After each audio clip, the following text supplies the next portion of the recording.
السلام عليكم ورحمة الله وبركاته. ازيكم يا حبايبي؟ عاملين ايه؟ يا رب تكونوا بأحسن صحة وحال.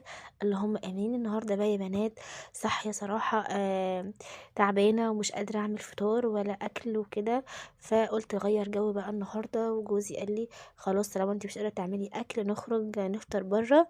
نروح بقى كده خيمة رمضانية ونفطر بقى. انا صراحة كنت حابة اغير جو بقى وافطر، وفطرنا بره. قلت بقى انا هعمله الحلو. خلاص روحت قلت له هاعمل لك حاجة حلوة. هو بيحب الكنافة. بصراحة عايزة اعملها كنافة بالمانجا، بس ما لقيتش عندي مانجا قطع، كنت عاملاها كلها عصير. كان عندي فراولة فقلت خلاص بقى اعملها بالفراولة. بس يا بنات طلعت تحفة تحفة والله العظيم، خفيفة وجميلة ومش تقليدية وحلوة قوي، وبتتباع بره بأسعار فولاذية كده يا بنات. عملتها في البيت بطريقة سهلة وسريعة، وكانت طعم بجد خرافي. عندي بقى نص كيلو كنافة، طلعته وحطيته في الكبة، قطعته يا بنات فرمته، قصدي يبقى قطع صغيرة خالص ناعم، علشان انا هحمره. يعني هحطه كده في صينية، واحط عليه 3 4 معالق سمنة بلدي حلوة كده يا بنات، علشان بتفرق قوي في الطعم. هحط بقى عليها نص كيلو الكنافة بتاعي، وهبدأ بقى كده ان انا احمرها في السمنة بتاعتي لحد ما اوطي عليها يا بنات النار خالص، واسيبها بقى كده تتحمر براحتها، تتحمص كده يا بنات. اول ما تاخد اللون الذهبي بتاعي الحلو ده وتفضل كده تقرمش، هطفي عليها، عشان خلي بالك لو عليتي عليها النار بتتلسع وبتتحروق كده من الجناب. فانتي وطي عليها على الاخر وسيبيها بقى تاخد وتدي مع بعضها كده، لحد ما اللون بتاعها كده يبقى ذهبي وحلو. هنزل عليها بقى بربع كوباية سكر بودر. تمام يا بنات، ربع كوباية بيبقى حلو قوي، مبتبقاش مسكرة ومبتبقاش يعني ايه، تجزع النفس. ف ربع كوباية سكر بودر بتبقى حلوة قوي، ويبقى المقدار بتاعها مظبوط معايا. عندي بقى يا بنات مع ما الكنافة تتحمر 2 ظرف كريم شانتيه، هحطه بقى كده يا بنات في بولة عندي.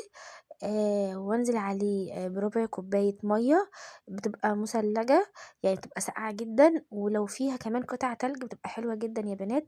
هنزل عليها بقى كده يعني حبة حبة، عشان القوام بتاعها ميبقاش خفيف معايا. يعني انت بتنزلي بالمية تدريجيا لحد ما القوام بتاعه يبقى مظبوط.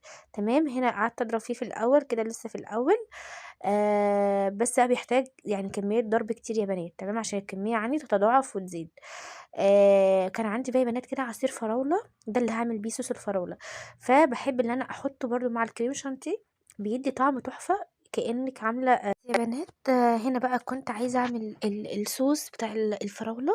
فكان عندي كده كوباية عصير فراولة، هادوب بقى يا بنات معلقة نشا صغيرة على ربع كوباية مية، وهنزل عليها بقى على العصير اللي كان عندي. وطبعا العصير على حسب بقى السكر، انا كنت حاطة فيه معلقة سكر كبيرة، فكان حلو قوي معايا. هنا بقى الكنافة خلاص هنا بدأت تتحمر اهي، وبدأت اللي هي تاخد معايا اللون الذهبي الجميل ده. هي كده يا بنات خلاص شبه اللي هي اللون اللي انا عايزاه والقوام اللي انا عايزاه.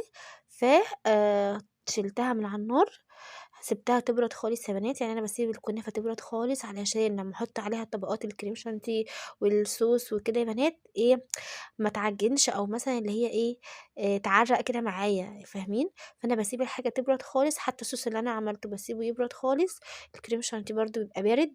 فكل حاجه بعملها على البارد. هبدا بقى ارص كده الكميه عندي في اطباق صغيره. انا صراحه بحب احطها في اطباق بحيث كل واحد ياخد الطبق بتاعه، ما بحبش احطها مثلا في صينيه كبيره، فاهمين؟ بس فهنا بقى عملت الطبقات يا بنات. حطيت اول طبقه الكنافه، نزلت بقى بطبقه الكريم شانتيه. لو عايزين مثلا تعملوا اكتر من طبقه بتبقى حلوه برضو. بتعملوا مثلا طبقه كنافه، طبقه كريم شانتيه، طبقه كنافه كده. بس انا عملت طبقه واحده كانت حلوه معايا، ونزلت عليها بطبقة الكريم شانتيه. وبعدين بقى نزلت الفراولة عندي كنت مقطعاها قطع صغيرة كده، كنت حطاها على الوش. وبعدين بقى يا بنات هي كده بتبقى حلوة قوي، يعني اللي عايز ياكلها كده بتبقى جميلة. اللي عايز بقى يضيف عليها بقى صوص من فوق، انا كنت عاملة صوص الفراولة دوت، حطيته عليه كده من فوق برضو بيديها طعم حلو قوي. وكانت حلوة قوي معايا يا بنات، جربوها هتعجبكم. حلا حلو سريع وبيتباع برا صدقوني، سعرها غالي برّه أوي يا بنات بجد. أنتِ ممكن تعمليها في البيت بمكونات بسيطة، وطعمها حلو أوي وخفيفة والأولاد هيفرحوا بيها. وشكلها كمان حلو، يعني شكلها كده إيه، مغري. بس يا بنات، دي النهارده كانت وصفتي، يا رب تعجبكم. ما تنسوش بقى تحطوا لي لايكات كتير يا بنات بجد، عشان انا بتعب في الفيديوهات ومحتاجه تشجيع منكم ودعمكم ليا وكومنتاتكم الحلوه ليا، وبجد بحبكم قوي في الله. واستنوني ان شاء الله في فيديو جديد وفلوج جديد، ومع السلامه.